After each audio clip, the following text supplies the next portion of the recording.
Hi friends, good morning. ഇത് നോക്കിക്കേ, ആപ്ടെക്കിൻ്റെ super meal വളം വന്നിട്ടുണ്ട് ഏതൻ തോട്ടത്തേക്ക്. സൂപ്പർ ഫ്ലവറും ഉണ്ട്, സൂപ്പർ മീലും ഉണ്ട് കേട്ടോ. അപ്പോൾ ഇതിൽ 3 വളങ്ങളുടെ മിക്സിങ്ങാണ് വരുന്നത്. ചാണകപ്പൊടി, എല്ലുപൊടി, ലെതർ മീൽ. അപ്പോൾ ഇങ്ങനെയുള്ള ഒത്തിരി വളങ്ങളുടെ മിക്സിംഗ് ആണിത്. അപ്പോൾ ഈ വളം ആവശ്യമുള്ളവർ നേരെ ഏതൻ തോട്ടത്തേക്ക് വരാം. അപ്പോൾ ഇത് ഈ സാറാണ് എൻ്റെ ഒരു പ്രൊപ്പഗേറ്റർ. പേര് പറഞ്ഞു. പേര് ഫിലോകുമാർ എന്നാണ്. ഞാൻ അഗ്രോബാറ്റക്കിൽ സെയിൽസ് ഓഫീസറായിട്ട് വർക്ക് ചെയ്യുന്നത്. നമ്മളിവിടെ ഇപ്പോൾ ഇറക്കുന്ന 2 ടൈപ്പ് വളങ്ങൾ, ഒന്ന് സൂപ്പർ മീൽ എന്ന് പറയുന്നത്, പിന്നെ ഒന്ന് സൂപ്പർ ഫ്ലവർ എന്ന് പറയുന്ന പ്രൊഡക്റ്റാണ്. അതിൽ സൂപ്പർ ഫ്ലവർ ചെടികൾ പൂക്കുന്നതിനും കായ്ക്കുന്നതിനും വേണ്ടിയിട്ട് മാത്രം ഉപയോഗിക്കുന്നത്. പൊട്ടാസ്ക എന്നൊക്കെ പറഞ്ഞ ടൂൾ അടങ്ങിയിട്ടുള്ള ഒരു പ്രൊഡക്റ്റാണ്. ഫ്ലവറിങ്ങിനൊക്കെ ബെസ്റ്റാണ്. അപ്പോൾ സൂപ്പർ മീൽ നമുക്ക് അടിവളമായിട്ട് അതുപോലെ ഇടവളങ്ങളൊക്കെ ആയിട്ട് കൊടുക്കാൻ പറ്റുന്നതാണ്. നമ്മൾ നടുന്ന സമയത്തൊക്കെ എല്ലാ ഫ്രൂട്ട് പ്ലാന്റ്സിനും എല്ലാത്തിനും കൊടുക്കാൻ പറ്റും. മാവ്, പ്ലാവ്, തെങ്ങ് എല്ലാത്തിനും കൊടുക്കാവുന്നതാണ്.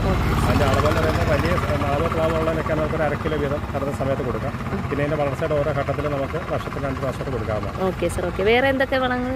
വേറെ നമുക്ക് എല്ലാ ടൈപ്പ് വളങ്ങളും ഉണ്ട്. നീം ഓയിലൊക്കെ ഉണ്ടോ? നീം ഓയിലുണ്ട്.